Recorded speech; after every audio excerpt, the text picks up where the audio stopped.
Hi guys. So for today's lesson, we're going to be having an introduction to inequalities. It's still in the equations chapter, but and it's quite similar to equations, but there is some differences here. So first up, the word equality. What does it mean? Well, an equality is a number sentence. So like things like I don't know, it could be 3 plus 5 minus x. So you've pretty much got all this sort of stuff in our number sentence. But it has to contain one of these symbols. So this symbol, which means is greater than, this one, which means is less than, and this one, a good way to remember this one is it kind of looks like an L, and that means less than. This one here is greater than or equal to, or equal, and this one is less than or equal. So when you notice these like lines underneath, so like the way that I like to remember it, that line, like it kind of looks like an equal sign there. So that's where it can be and equal as well. So this is another example. So that's is less than or equal. So it's really important to remember these symbols and what they mean. So come back to these notes if you're ever forgetting. Okay, so these inequalities work very similar to equations. You can have true or false inequalities, just like you can have true or false equations. So let's have a look at some examples of inequalities. So this is our first one. 5 is less than 10. So 5 is less than 10. Is that true? Is 5 less than 10? And definitely true. 5 is definitely less than 10, so that's a true equation. Example 2 is this one here. So this is another inequality. We've got 3 plus 2 is greater than or equal to 10 minus 3. So we've got to think to ourselves, well, we can simplify this. That is the same as a 5, and over here that's the same as 7. Is 5 greater than or equal to 7? And the answer there is that's definitely false. 5 is not bigger than 7. 5 is not greater than. So that's a false equation. So I'm hoping this is starting to make a little bit more sense. If you also, another one that I can quickly do, if you have 5 is greater than or equal to 5, is that true or false? And the answer is definitely true, because it can be greater than, 5 is greater than or equal. It can be equal, and it definitely is equal. So therefore, you still say that's a true statement. Okay, so a few rules to remember. We've got, when dealing with pronumerals, so these are these letters, like X, for example. So when dealing with pronumerals inequalities, there are infinitely many solutions for X. So infinitely means that it just they're going forever. There's you could count them for the rest of your life and you would never finish. Like you got to think of the word infinity in this situation. So we can represent the answers to these sorts of inequalities on a number line. So that probably didn't make much sense, but let's do an example. So consider the inequality x is greater than or equal to 12. So x is greater than or equal to 12. So let's have a look. We've got to think to ourselves, what could x be in this inequality? So what could x be, or in other words, solve for x? We're thinking to ourselves, well, x has to be greater than or equal to 12. So first up, I think, well, x could be a 12 because it can be equal to 12. X can be greater than 12, so it can be 13 or 14 or 15. It literally can be anything bigger than 12, and it can also be 12 as well.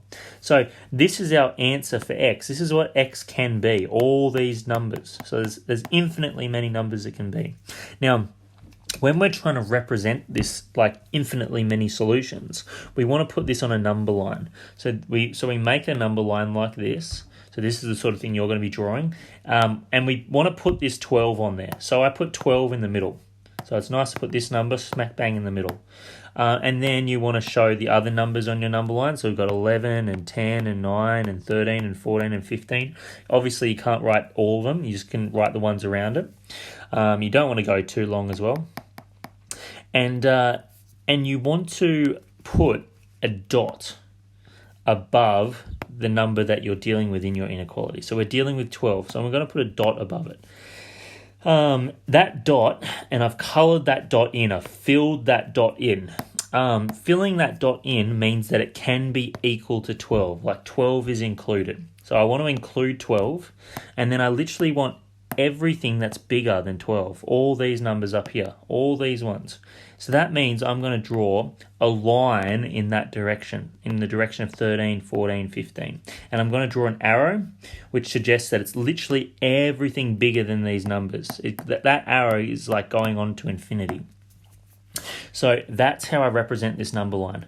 Notice how this line is above all these bigger numbers, because we wanted x to be bigger than or equal to 12. Notice how it's not over these ones, because these numbers don't work. They're smaller than 12, whereas we needed it to be bigger. So really important, filling the dot means that x can be equal to 12. And what I mean by filling is just colouring it in. Okay, so moving on, let's try another one. X is less than -5. So that's it. You got to think to yourself, what could x be? Well, it's got to be less than -5. So numbers smaller than -5 are numbers like -6, -7, -8. It's getting even more negative because they're going to be lower. So what could x be? Well, x could be like -5.25. Notice that it can't be equal to -5 because it has to be strictly less than -5. It's not less than or equal to. So it's strictly less than. So it can't be -5, but it can be -5.25. It can be -5.5. It can be -6, -7, and then it goes all the way to negative infinity. So how do we graph this on a number line? So the idea is we put our number here in the middle, and I'm going to draw my dot above it, or my circle, sorry. And we literally want everything that's going to be less than -5. So all these numbers here. So that's going to the left. So we draw our dot here, and then we draw our arrow going over to these numbers, and we put an arrow at the end to show that that goes down to negative infinity. But notice that the dot isn't filled. I haven't coloured this dot in. So that's because it cannot be equal to -5. So seeing this dot open and not coloured in suggests that -5 does not work. But everything below it, all this stuff here, does work. So really important to remember that trick. Okay, so let's do a few more example questions. So graph the following inequalities on a number line. So we're just doing some more of this sort of graphing. Okay, so we've got 4 is greater than or equal to x. So these ones are a little bit trickier because they kind of mix around the number and the x. Okay, so 4 is greater than or equal to x. If you prefer it in word form, then that's fine. If 4 is greater than x, it means that x is smaller.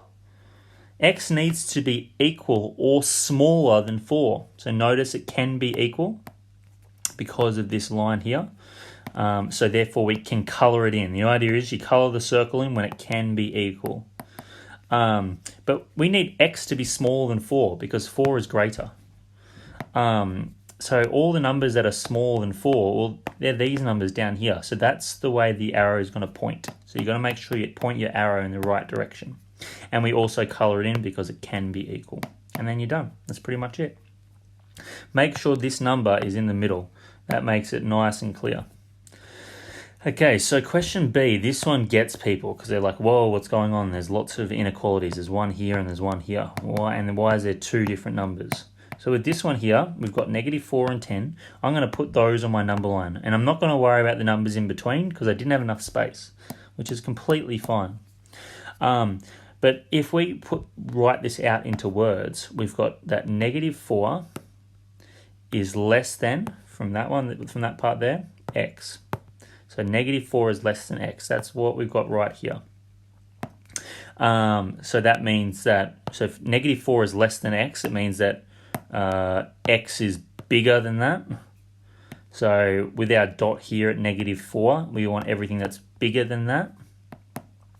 But notice, and it also can't be equal. It doesn't have a line underneath like that.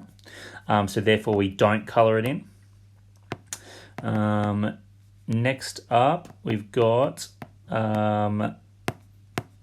x is less than or equal to. Notice that line underneath means it can be equal to 10.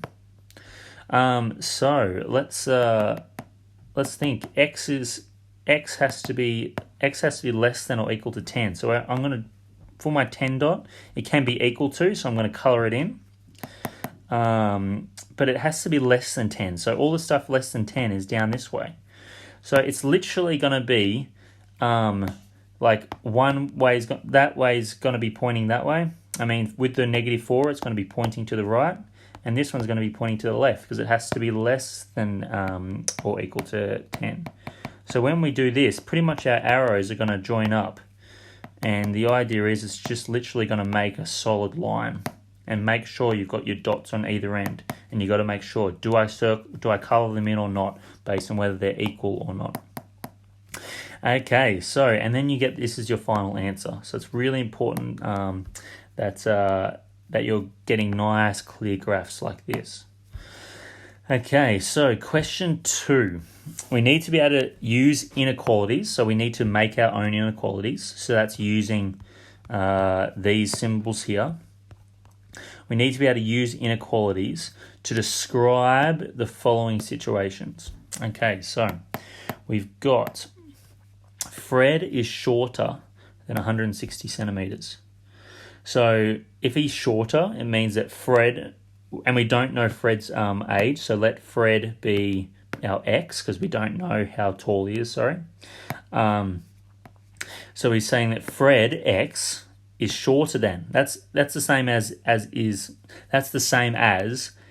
less than 160.